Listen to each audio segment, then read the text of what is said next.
फिर से स्वागत है। मैं हूं के। जैसा कि मैंने आपको बताया था कि मनोविज्ञान के जो महत्वपूर्ण टॉपिक हैं उनकी एक श्रृंखला, एक सीरीज शुरू की थी मैंने। वही टॉपिक करवाएंगे जो कि एग्जाम में आने वाले हैं। उसी क्रम में 3 टॉपिक मैं करवा चुका हूं। आज नेक्स्ट अपने रहेगा गेस्टाल्टवाद। गेस्टाल्टवाद जितने भी सिद्धांत हैं उनमें सबसे महत्वपूर्ण माना जाता है।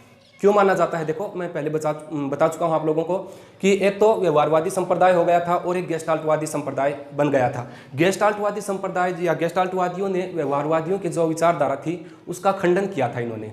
गेस्टाल्ट का वैसे शाब्दिक अर्थ देखें तो पूर्णाकार या समग्र होता है। गेस्टाल्ट जर्मन भाषा का एक शब्द है और 3 मुख्य रूप से इसके मनोवैज्ञानिक या साइकोलॉजिस्ट इसके रहेंगे। वर्दीमर है, कोफा है और कोलहर है। अब मनोविज्ञान जिनके सब्जेक्ट है एमए फाइनल ईयर के जो बच्चे हैं वो यहाँ से देख लेना, उनके भी 15 नंबर का क्वेश्चन एमए फाइनल के एग्जाम में यहाँ से आएगा। गेस्टाल्टवाद पूरा पूछेंगे उसमें, तो थ्योरी के रूप में आपको लिखना है। तो जैसा मैं यहाँ पर करवाऊँ वैसा आप उसको रट लेना, क्योंकि आपको तो वहाँ पर लिखित में करना है।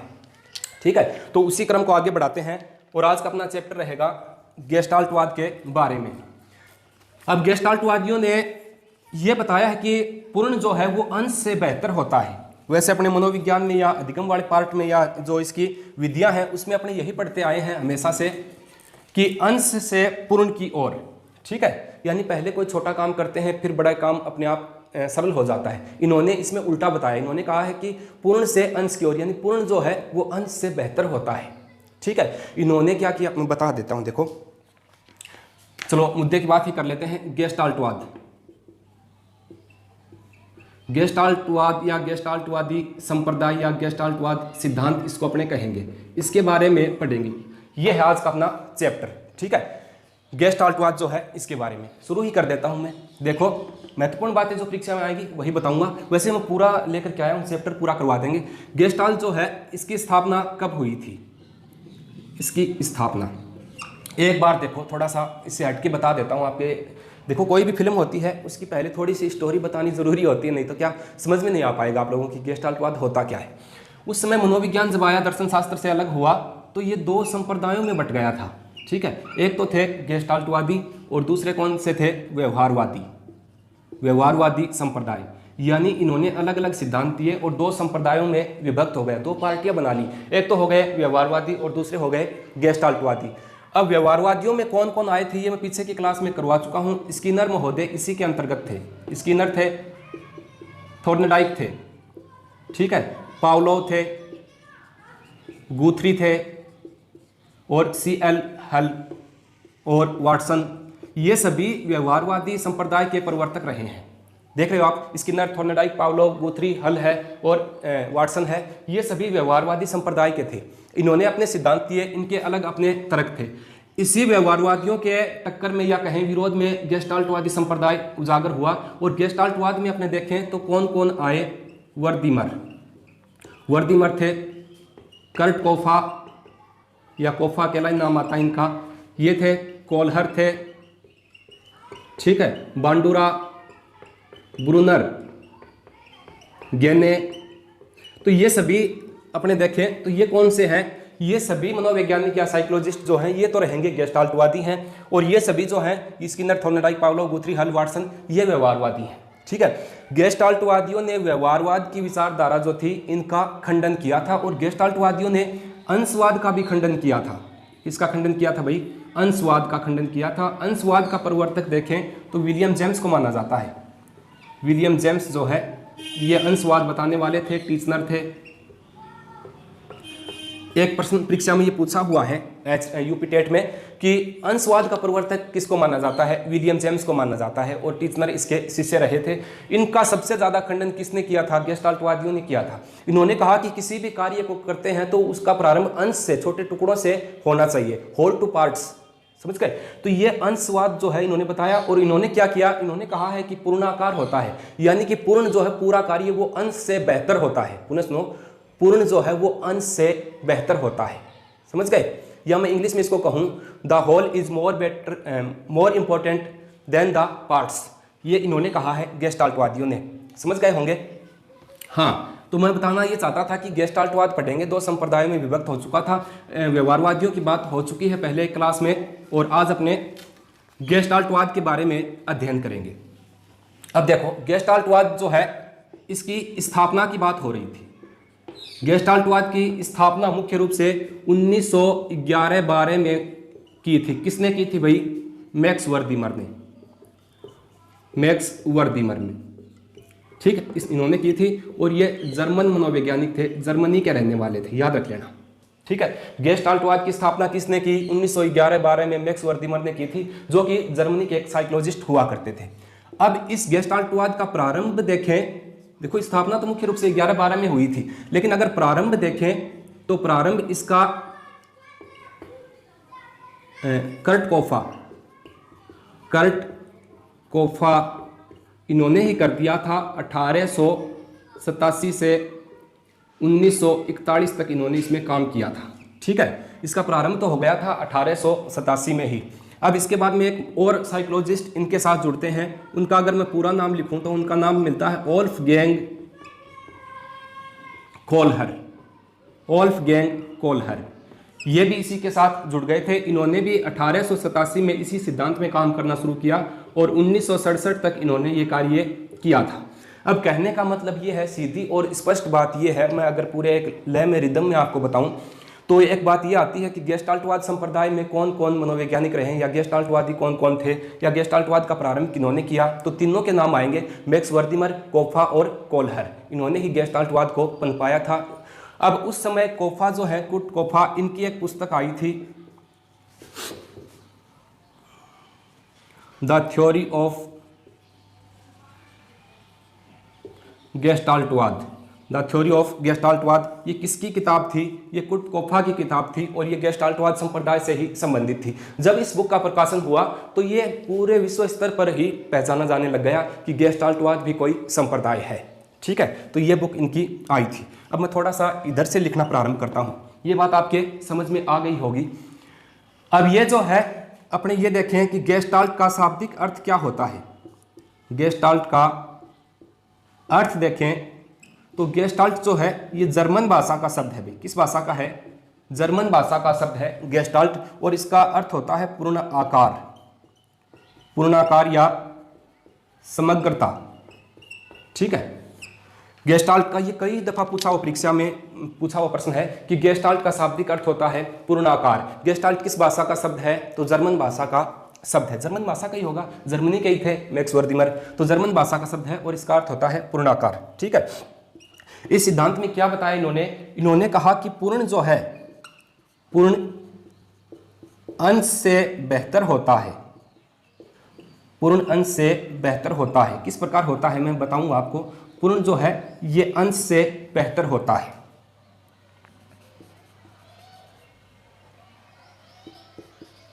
The wall is more important, the wall is more important than the parts, ठीक है भाई।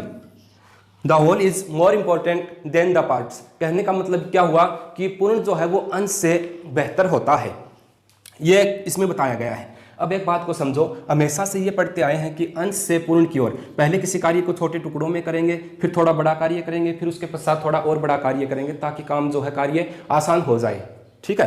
तो ये खंडित विधि भी आती है, उसमें ये बताया, लेकिन इन्होंने उल्टा बताया। इन्होंने कहा कि पूर्ण जो है पूर्ण वो अंश से बेहतर होता है। The whole is more important than the parts. समझ गए होंगे। हाँ, आगे अगर बात करें तो इसी सिद्धांत के कई उपनाम मिलते हैं। क्या मिलते हैं? पूर्णाकार सिद्धांत भी इसको कहते हैं। क्या कहते हैं? पूर्णाकार सिद्धांत।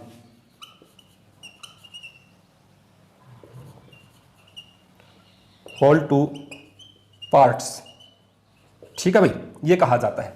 इसी सिद्धांत को क्या कहते हैं? स्थूल से सूक्ष्म की ओर भी कहा जाता है। स्थूल से सूक्ष्म की ओर, या मैं ये कहूं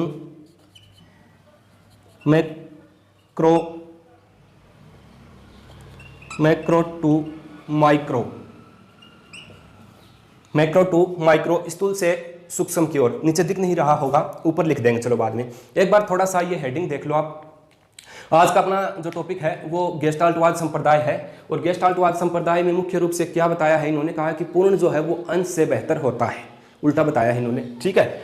गेस्टाल्टवाद की स्थापना की बात करें तो 1911-12 में मैक्स वर्दीमर जर्मनी के मनोवैज्ञानिक थे, इन्होंने इसकी स्थापना की थी। इसका प्रारंभ तो कुर्ट कोफा ने 1887 में कर दिया था। कुर्ट कोफा जो है वो 1887 से लेकर के 1941 तक इसी गेस्टाल्टवाद में इन्होंने काम किया था। उसके बाद में यहाँ पर कोलहर जो है, वोल्फगैंग कोलहर, इसी सिद्धांत के थ्रू काम करते हैं। उन्होंने 1887 से लेकर 1967 तक इसी सिद्धांत में काम किया। कहने का मतलब ये हुआ कि गेस्टाल्टवाद में वर्दीमर, कोफा और कोलहर तीनों ने अपना योगदान दिया है। कोफा की उस समय एक पुस्तक आई थी द थ्योरी ऑफ गेस्टाल्टवाद, जो कि काफ़ी महत्वपूर्ण पुस्तक थी। उसी पुस्तक के बाद विश्व स्तर पर इस सिद्धांत को जाना जाने लग गया था।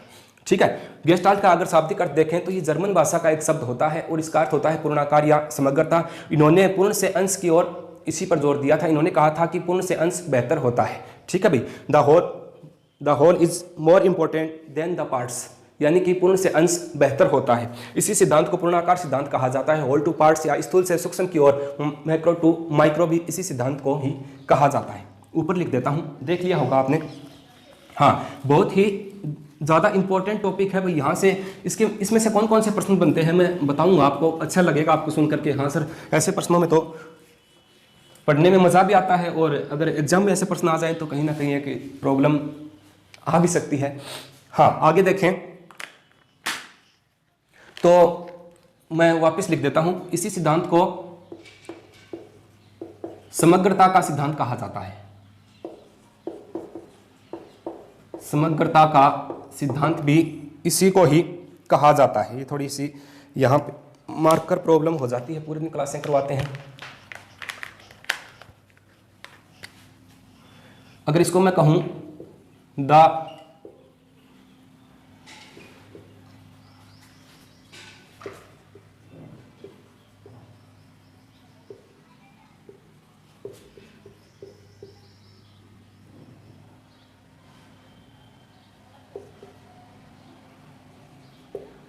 कॉन्फ़िगरेशन,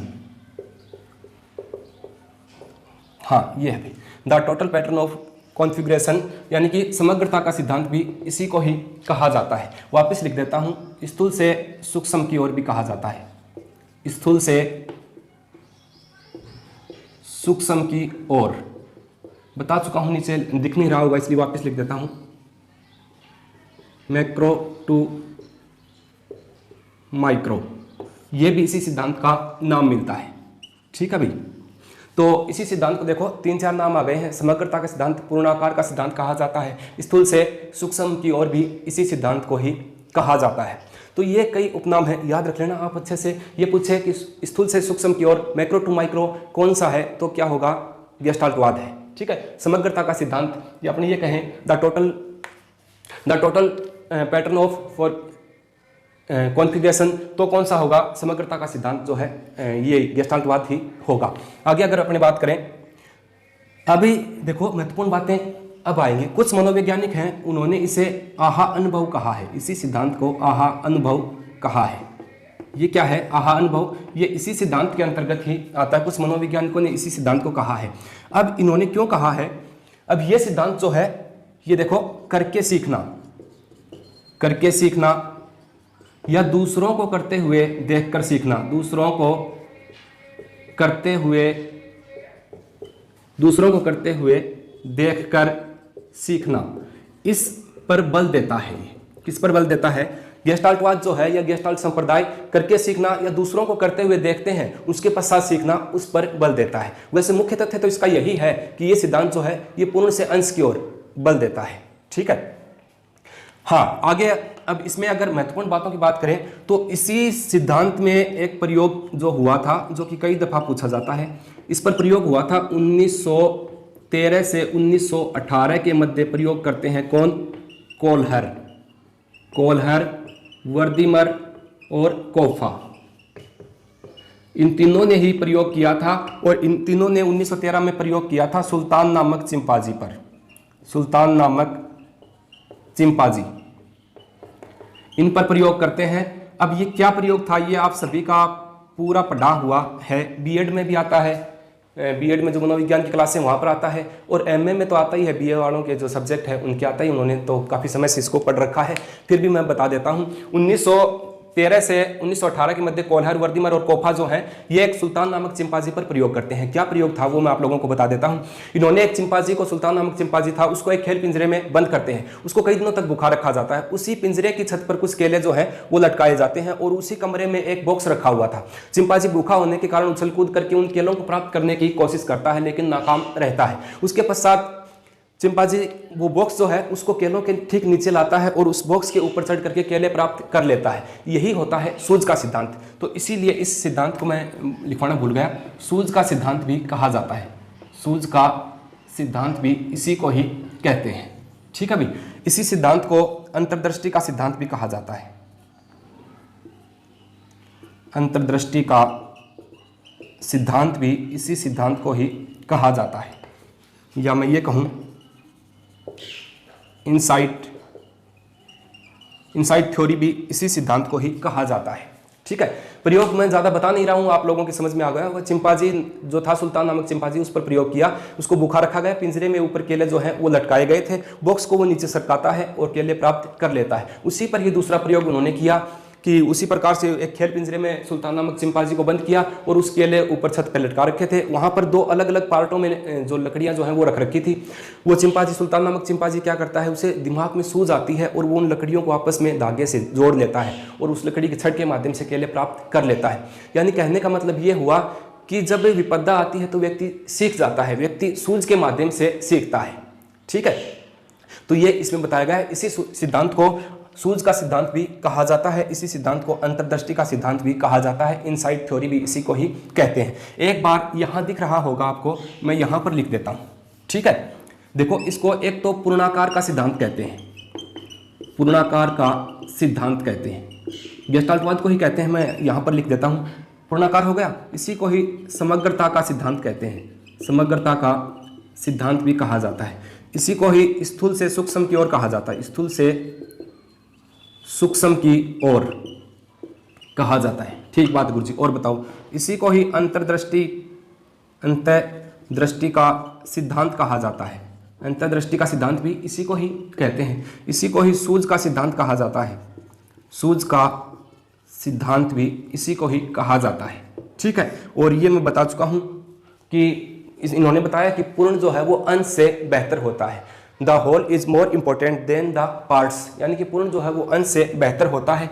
पूर्णाकार का सिद्धांत हो गया, होल टू पार्ट्स हो गया। समग्रता का सिद्धांत जो है वो मैं बता चुका हूँ, यहाँ लिखा हुआ है, the total pattern of configuration हो गया है। सूक्ष्म से स्थूल से सूक्ष्म की ओर, ये मैं वापस बता दिया है। मैक्रो टू माइक्रो इसी को ही कहा जाता है। अंतर्दृष्टि का सिद्धांत भी इसी को ही कहते हैं। इनसाइट थ्योरी अपने जिसे कहें, और सूझ का सिद्धांत भी इसी को ही कहा जाता है। तो ये इसी के ही नाम मिलते हैं। किसके नाम हैं ये? गेस्टाल्ट के ही नाम है।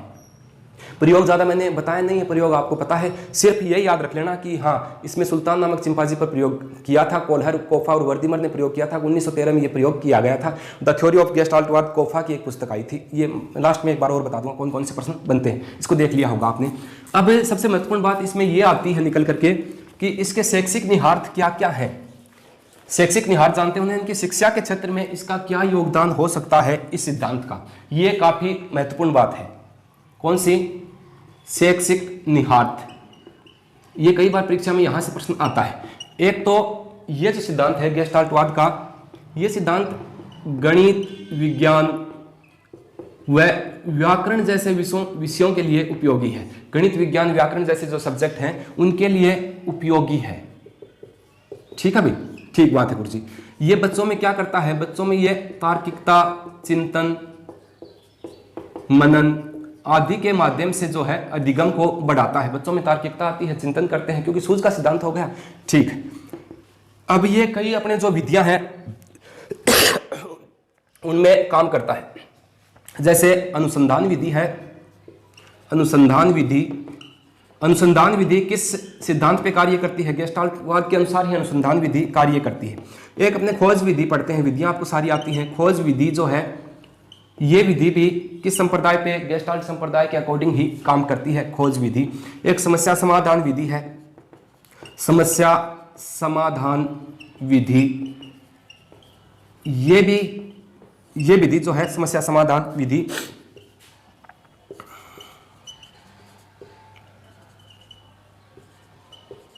Problem solving method, problem solving method, ये भी समस्या समाधान विधि भी इसी पे काम करती है। तो ये याद रखना आप अच्छे से। शैक्षिक निहितार्थ अपने गेस्टाल्टवाद के अगर देखें तो गणित, विज्ञान, व्याकरण जैसे जो विषय हैं उनके लिए ये उपयोगी है, क्योंकि सूझ का सिद्धांत है ना, इसमें सूझबूझ के द्वारा काम करना वो है।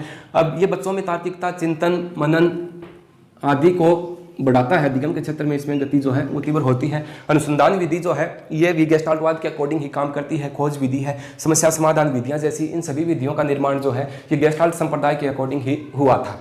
तो ये गेस्टाल्ट संप्रदाय का एक छोटा सा टॉपिक था। आज थोड़ा सा स्वास्थ्य सही नहीं होने के कारण मैंने जल्दबाजी की है। अगर आपके नहीं समझ में आए तो मैं पुनः एक बार इस टॉपिक को करवा दूंगा। याद रखना इसमें से परीक्षा में आने वाले प्रश्न ये हैं, एक तो यहाँ से ही प्रश्न बनता है कि अनुसंधान व खोज विधि जो है वो किस संप्रदाय के अकॉर्डिंग काम करती हैं, तो गेस्टाल्टवाद। गेस्टाल्टवाद का शाब्दिक अर्थ क्या होता है, तो पूर्णाकार या समग्र होता है। गेस्टाल्ट किस भाषा का शब्द है, जर्मन भाषा का। गेस्टाल्टवाद किसने बताया था, कोफा, कोल्हर और वर्दीमर ने बताया था। द थ्योरी ऑफ गेस्टाल्टवाद किसकी पुस्तक है, कोफा की प्रसिद्ध पुस्तक रही है। स्थूल से सूक्ष्म की ओर किस सिद्धांत को कहा जाता है, तो गेस्टाल्टवाद को ही कहा जाता है। ठीक है, पूर्ण अंश से बेहतर होता है किसमें बताया है, तो ये गेस्टाल्टवाद में ही बताया है। और याद रखना गेस्टाल्टवादियों ने सबसे ज्यादा अंशवाद का विरोध किया था भाई, अंशवाद का विरोध किया था। गेस्टाल्टवादियों ने अंशवाद का विरोध किया था और अंशवाद के प्रवर्तक जो हैं वो विलियम वुंट है, नहीं सॉरी विलियम जेम्स है। विलियम जेम्स और टीचनर का जो अंशवाद था उसका सर्वाधिक खंडन किया है इन्होंने, इसी के लिए इन्होंने ये सिद्धांत तैयार किया था। याद रखना अंशवाद किसने बताया था, विलियम जेम्स ने। विलियम जेम्स की उस समय एक पुस्तक आई थी द प्रिंसिपल ऑफ साइकोलॉजी, तो उसका विरोध इन्होंने किया था, अंशवाद का विरोध किया था। ये तो सीधा दिख रहा है कि इन्होंने तो ये कहा है कि पूर्ण जो है वो अंश से बेहतर होता है, तो अंशवाद का तो खंडन अपने आप ही हो जाएगा। तो ये थी आज की क्लास, गेस्टाल्टवाद की क्लास। आप लोगों को पसंद आए, आपकी जो भी प्रतिक्रिया हो कमेंट्स के माध्यम से आप बता दिया करो। आपके कमेंट्स, आपके लाइक वगैरह आते हैं तो उससे क्या थोड़ा सा हौसला अफजाई होती है, मनोबल बढ़ता है, पढ़ाने को मन भी करता है। ठीक है, और जैसे भी समय मिलता है, समय के अभाव के कारण कम करवा पाते हैं, फिर भी मैं एक क्लास लेकर के आता हूं। और मैं बता चुका हूं एमए फाइनल वालों के जो साइकोलॉजी के बच्चे हैं वो इस चैप्टर को पूरा देख लेना। 1% एमए फाइनल के एग्जाम में 15 नंबर का आपको आने वाला है। और अच्छे से लिखा करो, एक लय में लिखा करो।